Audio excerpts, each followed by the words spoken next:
Army chief general Asim Munir ने कहा है कि पाकिस्तानी शहरी की जान माल और फलाह बहबूद किसी भी दूसरे मुल्क और किसी भी दुनियावी मुफाद से मुकद्दम है।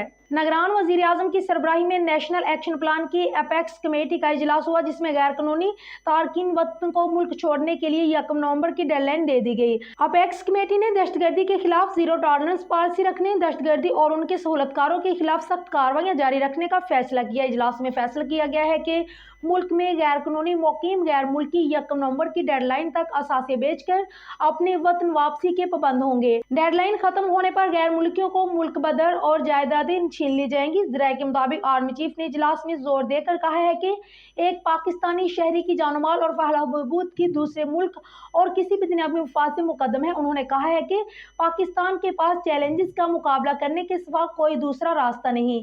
रियासत की रट कायम करने के लिए हम किसी भी हद तक जाएंगे।